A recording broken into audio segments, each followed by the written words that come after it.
What's up? Eli here. Got a kind of a split type video for you guys. It's kind of a collection update. It's very small though, and then other than that, tacked on to the collection update, it's just going to be a regular collection video. 10 CDs I'll be showing. Reason I'm kind of tacking on a collection update to this is because, man, I just been hammered with bills lately and stuff. I don't see myself having much money to spend on records and stuff in at least the next couple months. So I got like 2 CDs I wanted to show. Yeah, been having kind of a shitty month, so I got a fucking extremely strong orange juice and vodka here. As soon as I'm done with this, I'm going to watch this movie, Anatomy. I'm sure a lot of you guys have heard of it. I've owned this for a couple of years at least, and I've never seen it. It's a French, I believe it's a French movie. Anyway, it's supposed to be pretty good, so I'm going to watch that later. And let's get to business here. This is the collection update, I guess you'd call it. Got just 2 CDs. Got the new album from Overkill, The Grinding Wheel, which is pretty good, by the way. I've only listened to it once, but fuck, I enjoyed it. I've enjoyed most things Overkill have done, minus most of their 90s stuff, but their last, like, what? Come on, someone chime in. 4 or 5 albums, I think, have been pretty fucking solid, if not really good. So anyway, I approve. On first listen, I'm going to give it many more listens. It's kind of a cool digipack.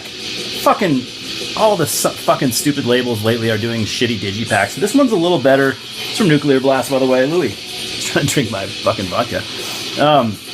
Anyways, this digipack's a little better than most. It's kind of like, it's made out of like recycled cardboard type stuff, but it's tougher. It feels like it won't fall apart when I fucking stare at it for too long.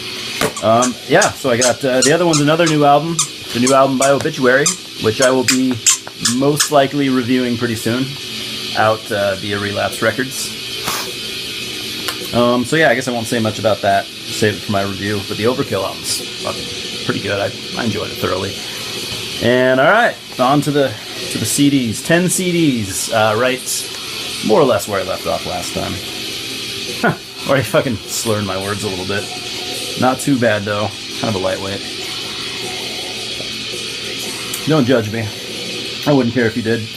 All right. Starting with Blaze of Perdition. Towards the Blaze of Perdition, this is called. I got this from Redstream. Yeah, there we go. It's, I don't know, their second album, something like that. Yeah, it's a Polish black metal album. Blaze of Perdition, pretty good album.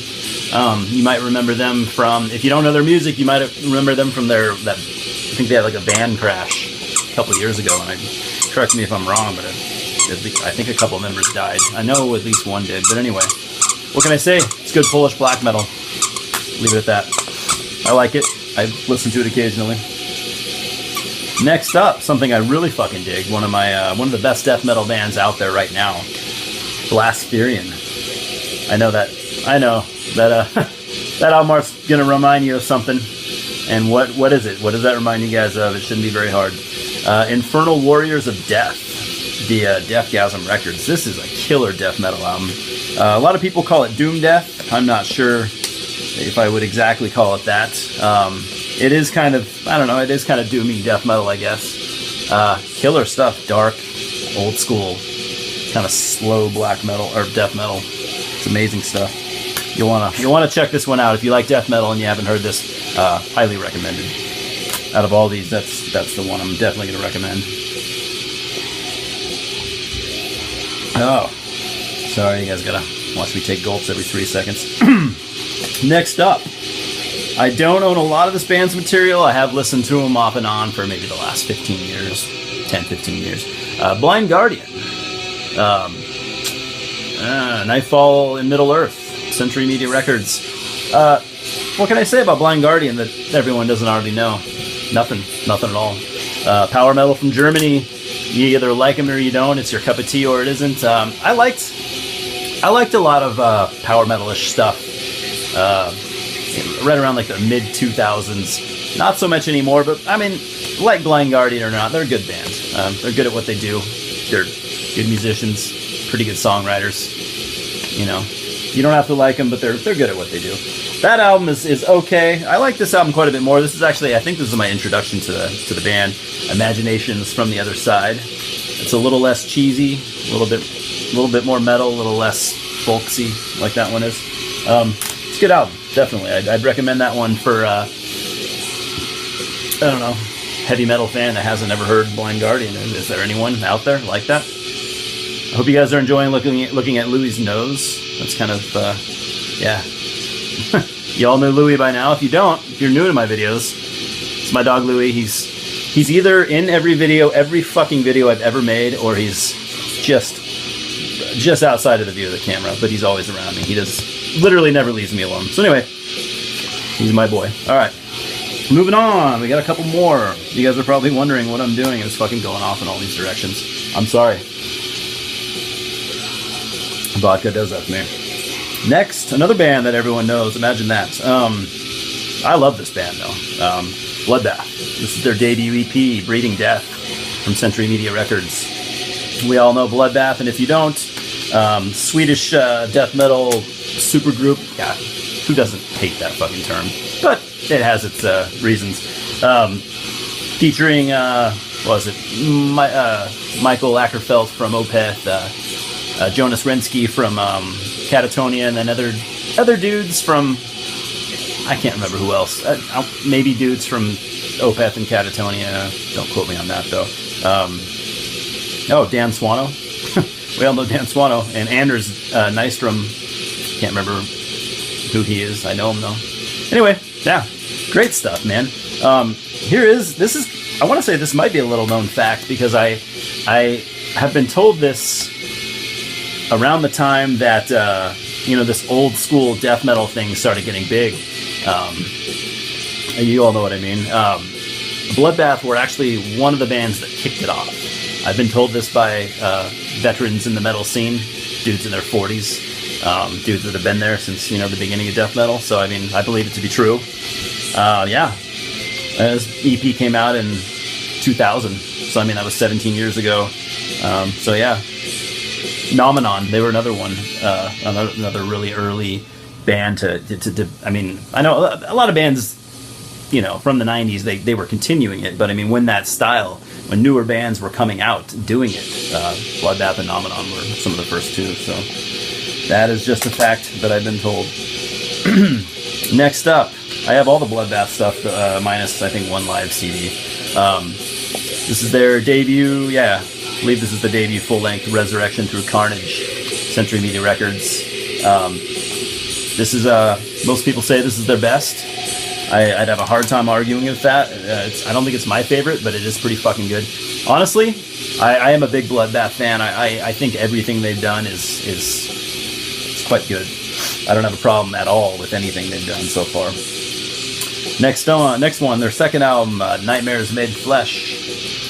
Also Century Media Records. This album was, let's see, I think Michael Ackerfeld left the band for a while. If I remember, he left the band for a while, and I think it was Dan Swano did vocals. Or was it Peter Tatgren?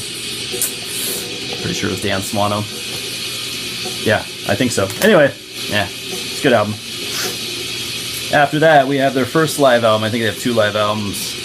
The Wacken or however you want to pronounce it, Carnage. This one is not on Century Media Records. This was after their shift over to Peaceville. I'm not a big live album fan. I've listened to it like once, but it's another quality Peaceville packaging. They just do a good job with their product. If you didn't know that. Next, we have this is their third full length. This one didn't please a lot of people. A lot of people had complaints about this one, and I can see why. I don't think it's quite as good as the previous couple albums. I do like it. Probably not as much. This one has a little bit less of a Swedish death metal influence and a little bit more of a maybe Morbid Angel influence. And I've heard people say a little Vader. I can't remember. It's been a long time since I've heard it. But we have the Fathomless Mastery. Pretty cool cover art and a kind of funny story. Well, not funny. I'm retarded. A story about this cover art. I actually randomly met the artist who did this. I was in Seattle I don't know, 4 or 5 years ago, and I randomly met the dude. His name is Dusty Peterson. Pretty nice guy. We kind of became friends. So yeah, check out that album if you haven't heard it. You know, maybe you'll like it. All right, and here is their most recent full length. I think this is amongst the best stuff they've ever done. I think this album was incredible.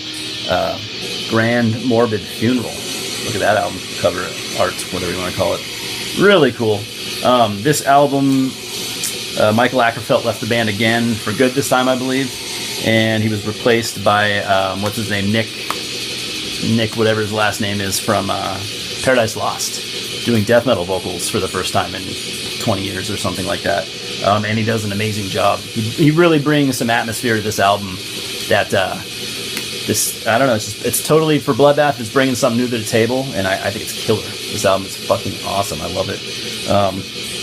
Yeah, if you haven't heard this one, definitely check it out.